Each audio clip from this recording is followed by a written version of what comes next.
Steve, give us a little bit of biography information on you. Where did you grow up? What was life like as a child for Steve Peterson? Well, I grew up here in Fond du Lac. My dad was a businessman in town. He was an architect. And he owned a firm called Peterson, Toohey and Do. And from a young age on, I think I bought my first microphone when I was 8, out of a catalog someplace. I always knew what I wanted to do. I wanted to be on the radio. I thought it was magical. I would lay in bed at night with a little Sony transistor, which was my pride and joy, and I would listen to KFIZ, of course. But that night, you had that AM skip, and I could listen to Little Rock, Arkansas, and Chicago, and stations like that. And I would sit for hours listening, and then trying to emulate those guys that I heard on the radio. And I was fascinated with Doug McGrath and Ron Harvey. I don't know why. And my parents had Ron Harvey's albums. Ron was a big band leader. Sure. So I would practice singing like him, and so I would imitate him. And even as I got older, I'd have a few drinks at a party, and they'd like, hey, sing like Ron Harvey. So I would do that. So anyway, I wanted to meet these guys. So somehow I had a connection with Joe. And Rick Henry was working at the radio station in those days, doing part-time. He's a high school guy. And he said to me, we were both in garage bands. Rick was the drummer. And he said to me, hey, I'm leaving for Ripon College, and they need somebody at KFIZ to do a night rock show. I said, a rock show on KFIZ? Are you kidding me? He said, no, they want to try it. And, they don't know anything about the music. And you have to remember, this was 1965, so everything was changing. The culture was changing. The music was changing. Attitudes were changing. And the guys that ran KFIZ were my parents' age. So anyway, I went up. I said, yeah, I'll go up. So I went up to see Joe Gazer on my noon hour, August of 1965. I said, I want to apply for the nighttime radio job. He says, okay, can you read? I said, yeah, I can read. He had to know Joe to understand. Oh, yeah. So he said, so he went to the teletype machine and ripped off a piece of news copy and gave it to me and said, go in that studio and read that for me. And I'll record it. So he did, and he goes, yep, got the job. He says, you got to start next Monday night, 7:30. He said, okay. I didn't know. That was it. That was it. I didn't know what I was doing. But also in those days, Sean, it was all split board. The announcers, the disc jockeys, couldn't touch the equipment. Okay. You always had an engineer. So I sat behind a glass window in a studio with a switch for my microphone, and that was it. Behind the glass was an engineer. He would spin all the records, and they were 45s in those days, play all the commercials, and do all of that. I would stack up my 45s in a stack and take him into him and say, this is the order we're going to play these songs. And then he would give me he would point his finger at me and cue me when I was on. And so I didn't have to learn anything. I just had to talk and put music together. And I asked the management, I said, well, what can I play? They said, we don't know. You can play whatever you want. I said, what can I say? They said, say whatever you want. He said, you're talking to high schoolers. This is what we want. We want people your age listening to this radio station. So they turned me loose, and I did whatever I wanted. I played whatever I wanted. And then I finally convinced the old engineers, listen, God, you guys look tired. Why don't you go home and I'll just take over in here. I know how to run this stuff. So I did. So they would let me do it. And I was the first guy they let to actually touch the equipment in the control room. So anyway, that's how it started. And the rest is history. Yeah.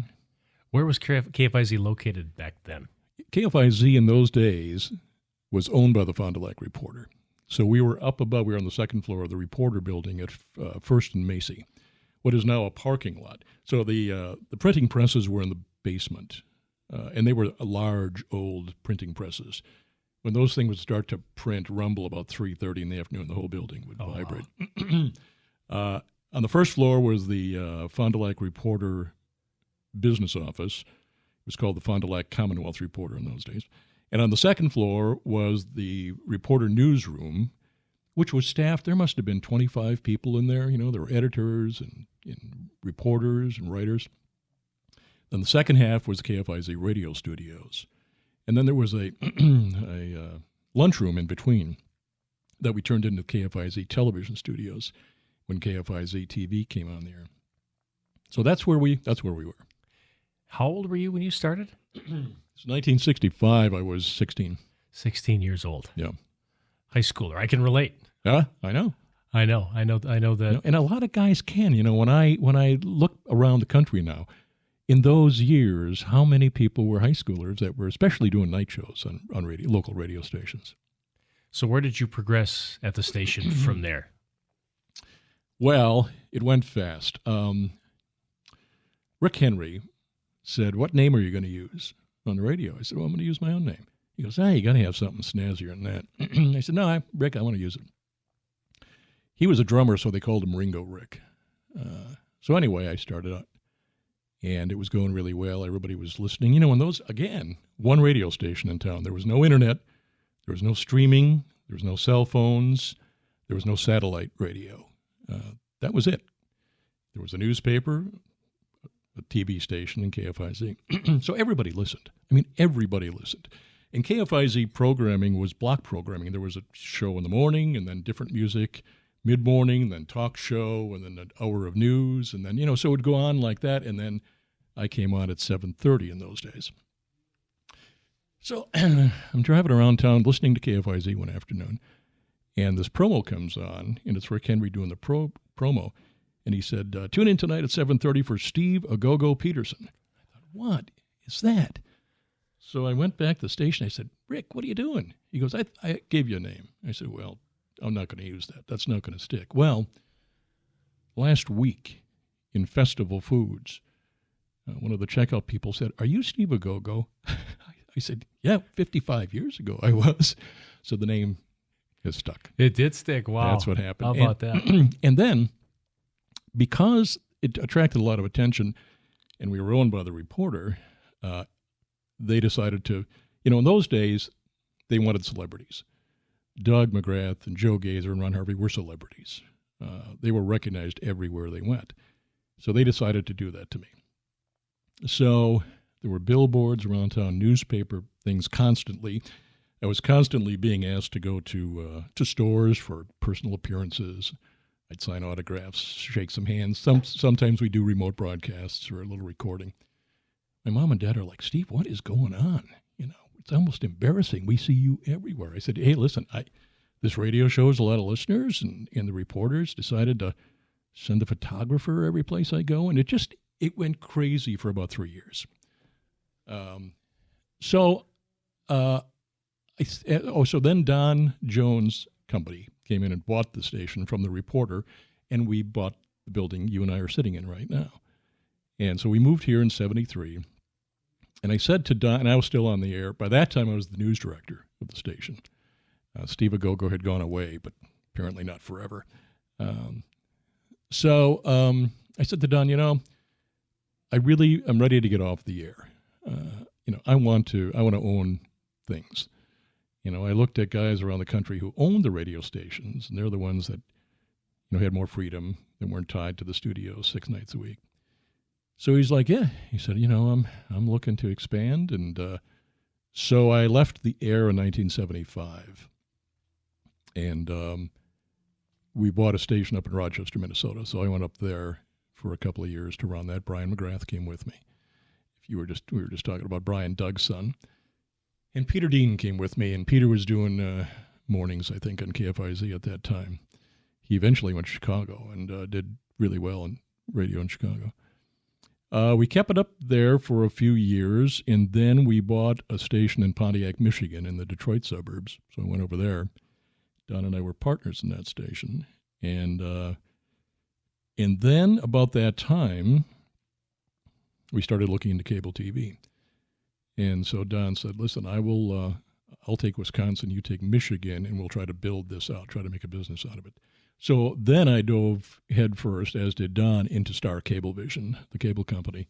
I built the suburbs of Detroit, and he did, all of the Wisconsin stuff. And then he called. He's like, "Come back to Fond du Lac. This is growing too fast." So I came back here, and then stayed in cable for the rest of the career, until we sold Star Cablevision, and I'm thinking 94 or somewhere around there. And then I bought a couple more little radio stations, and one was called, it was a jazz and blues station called WBJZ, and did Did that for a while. Then I kept ownership of the station, but I leased it to other people for the next 20 years. It became B104 in Oshkosh, and sold that about 3 years ago. So it's always been, I think I was at KFIZ or Star Cablevision or this company from 1965 to 1995. About that. That's quite a stretch, 30 years. That's quite a stretch, Yeah. yeah. But I started as a child. Right? But it was, it was a great way to grow up. And radio meant a lot to people. Like, it still does. But when there was only one station, so many people listened to it that to this day, people come up to me all the time of a certain age, come up to me all the time and, bring up memories. I used to listen to you and blah, blah, blah. And I always took that seriously. I always took whatever celebrity there was in those days with it, I took it seriously. I took KFIZ seriously. KFIZ means a lot to me. And this building means a lot to me. There was a lot of growing up in this building and the other, and a lot of, terrific experiences and terrific people that I worked with that were mentors to me. Many of whom, most of whom are gone now. But I have these memories, and they're comforting. I want to talk with you about those three celebrities that you particularly named. Yeah. Joe Gazer, first of all, just memories of Joe.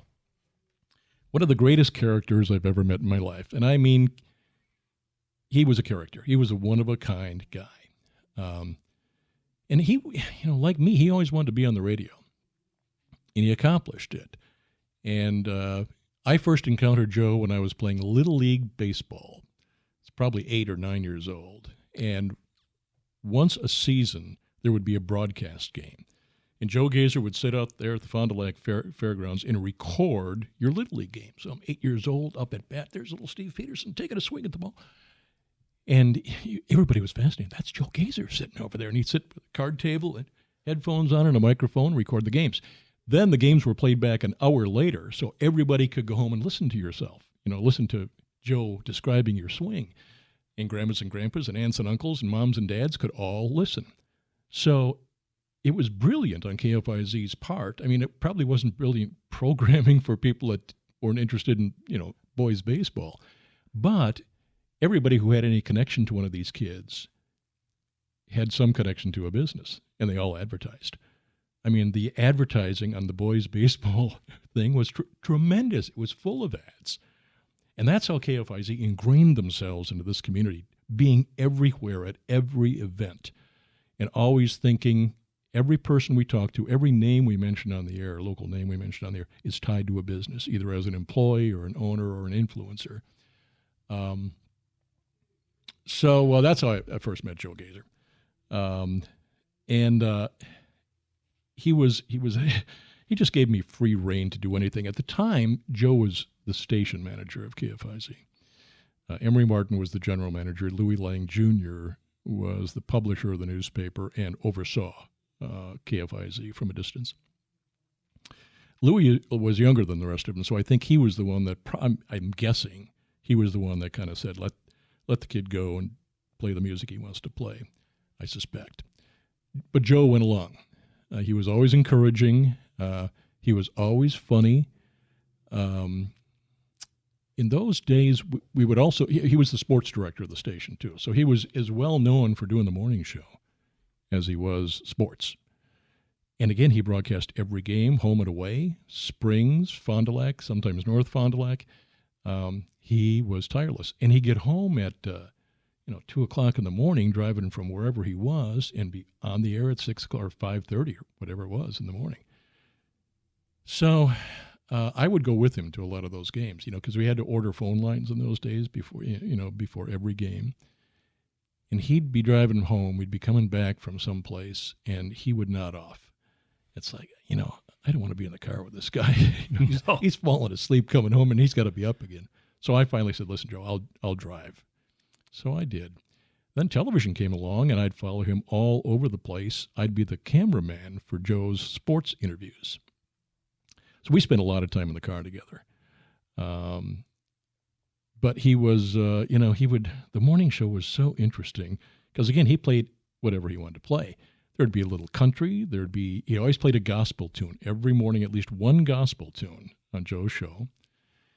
Of course, school closings and weather were always very big. And then he always talked about people in the community.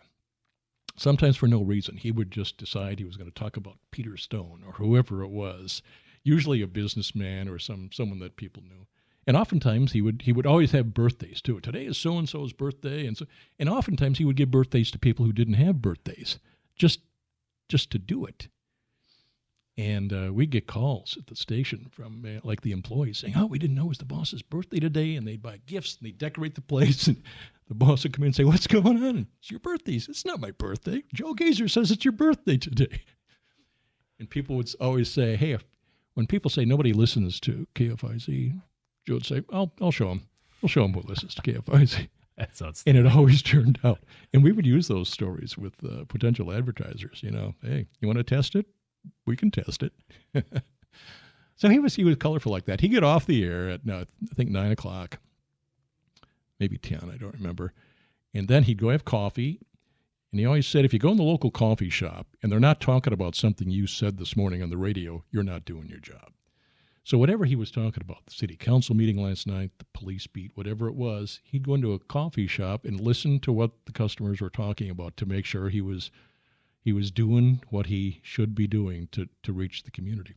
Then he would go to the hospital or one of the nursing homes and go shake hands, go into patients' rooms and introduce himself and shake hands. And, of course, again, he was a star, so everybody knew him. So he would light up the nursing homes. He would light up the hospital wards. He was just that kind of guy. And then he'd come back and do afternoon sports and do his business running the station. So he was one of a kind. I love Joe. He absolutely was. Another one, Ron Harvey. Ron. My parents had Ron Harvey albums when I was a kid. Ron Harvey, the young man that sings the old songs. And I got to imitate him, both his on-air demeanor and his singing style. And I would do it as a joke. Even when I got a little older, people would say, hey, have a couple of drinks, sing like Ron Harvey. So I would sing Skirts was the song that I usually sung, which was one of his on his album. So anyway, when I started at KFIZ, Ron was there, and we became fast friends. He had two bands at the time. One was the house band, I think, at the Sheraton Schrader in Milwaukee, and one was a touring band that went on the road to other venues. And I think Doug McGrath in those days would take the touring band, and Ron would be at the Milwaukee Hotel. So he'd say, yeah, well, I'd come along. So when I could, I'd travel with a band, and I'd go out there and, watch Ron and Doug do their things. Fascinating, again, as a kid. And then Lola Beckman built WFON, and that was a competing radio station. But we all knew Lola, and everybody was friends. And Ron left KFIZ to go over there and manage that station. At the time, Ron was doing a very popular 11 o'clock a.m. talk show called Party Line in this studio. No, I think I took over in this studio. Party Line was a telephone talk show, 11 to 12 every day. He'd have guests, celebrities, political figures, school board president, whoever. And sometimes just open mic, and people would call in and talk about whatever they wanted. So when Ron left, I took over that show, and that's when I was in the studio doing that 11 o'clock Party Line show every day. But even after he left, we remained friends and went out a lot together. And then his wife, Linda Bothy, came and worked for us at Star Cablevision. And Linda ran the West Bend cable system for us for many, many years. And so Ron and Lynn and myself and my wife spent a lot of time together. Again, throughout his life till he died. In fact, I gave Lynn was a character too, his wife. And after Ron passed away, she said, hey, would you mind saying a few words at his funeral? I said, sure. Well, I got to the funeral, and the priest said, now, you're giving the eulogy today. I said, no, I'm just saying a few words. He goes, no, you're giving the eulogy. I said, well, she didn't tell me that. So I gave the eulogy at Ron's funeral. So we were good friends. And then Doug McGrath, Uncle Doug, was just a great guy. When I started, he was doing a afternoon show, and he was the news director of the station. And I knew I knew Brian, I knew Pat McGrath, I knew several of his children. And I guess the thing that's, well, first of all, when KFIZ TV started, he started a cartoon show called Uncle Doug's Cartoon Club. So he became even more of a celebrity as the guy who hosted this cartoon show every day on KFIZ TV. But he was also the news director of the station. So at 4:45 every day, he would do a 15-minute local newscast. And most of it, he'd open the Fond du Lac Reporter, and he'd sit down and he'd read the stories out of the Reporter. I mean, we did our own reporting too, so he'd include those. But I mean, he'd read it verbatim out of the Reporter every day, because why not, right? All the work was done for you. So he was a good guy. Doug was a really good guy. All three of those guys were humble. I mean, you got to have some ego to be on the radio. But they were humble, local family men who were intensely involved in the community. Everybody did something in the community in those days. Whatever was going on, there was a KFIZ celebrity or microphone there. And I think that's what ingrained this radio station so deeply into the community. And others did too. I mean, other cities had their KFIZs that pretty much did the same thing. You were the internet. That was it. You were the newspaper. You were the streaming service. You were the internet. You were the Facebook. The social media. Of those days, the social media, yeah. What was it like working with Don Jones? What did you learn from Don, a tremendous entrepreneur? Yeah, well, I learned a lot from Don. I did not have business experience, although I always wanted to be in business. And I was very comfortable with the Lang family and the Martins and the Fond du Lac Reporter ownership. So when they announced they were selling to this kid from Illinois, I was like, oh, man. So he shows up, big guy, whatever he is, 6'6". Yeah, huge stature. So I thought, well, I'm not going to let him intimidate me. So I called him and I said, listen, Mr. Jones, I'd like to have dinner with you tonight, and if we could, and talk about my future. So I go, okay. He says, meet me at the Howard Johnson's at 6 o'clock. That's south of town. So I went out there and met him. What do you want to talk about? He said, well, I don't want to be on the air forever. I really would like to get into ownership. So I went, on and on. Waitress came over to order, and he said, go ahead. So I ordered, this and that. And she said to him, what'll you have? And he goes, nothing for me, thanks. So I'm like, uh-oh. So she brings all this food, and he's just sitting there staring at me as I'm trying to eat this food and talk. I thought, well, that's a power move. He put me in my place pretty quickly. He did. So that was the first lesson. But he was, we were only 5 years apart. So we were really two of the younger guys there. So he said, yeah, we'll figure it out. And we started off with the Rochester radio station, then the Pontiac radio station, then cable. And I mean, it was just a constant lesson in business and banking and finance. And we both dove in and learned it. He was a great mentor. I'm trying to think of a particular story.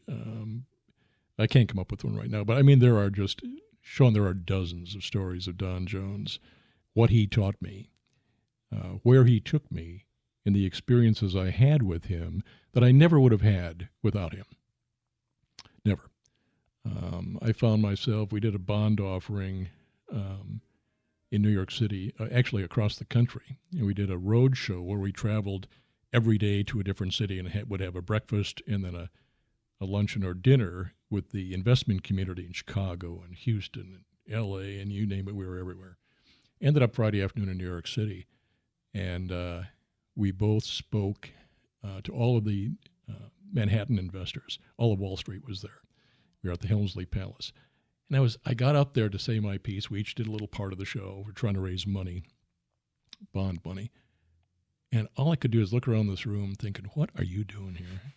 What are you doing here? Somebody's going to find out. You're not qualified for this. I mean, you're a kid from Fond du Lac standing up here talking to the Wall Street community in New York City. Those kind of experiences I never would have had. I just never would have had. And there are many of those. So he was a great mentor. Turned out also to be a great partner. We partnered in several things. He always included me in those partnerships, and it was lucrative. So it really, it was just a very, very important piece of my life. Certainly my career, but my life. So yeah, we were long history together. Final thoughts. You had mentioned this before we sat down for this interview. You were around for the 50th anniversary. Yeah. Here we are, KFIZ at 100. What a legacy. Wow. It's amazing. Yeah. And we celebrated the 50th. I don't think we were quite in this building yet. I think the 50th would have been 72. And I think we moved in here in August of 73. So yes, it was, and it was kind of a big deal back then too, 50 years on the air. And that was unusual for a radio station. You know, as you know, KFIZ was one of the first. There weren't many around in those days. So to celebrate 50 years was significant. And to be here for the 100th is amazing for me. And for us to be at this location, Maine and Cotton. Maine and Cotton. And I have to say, you know, and I think I said it earlier, is that this station is important to Fond du Lac. It really is important. And I am so happy. Randy and I spent some time together last week. I am so happy with the direction that it's going, that it's back in this building, and that the commitment to the community and to community programming is so significant. And I hope it's around 100 years from now. You know, KFIZ was and is still very important to me. And I just wish you guys the best. Thanks, Steve. Appreciate the time. Absolutely. Thank you.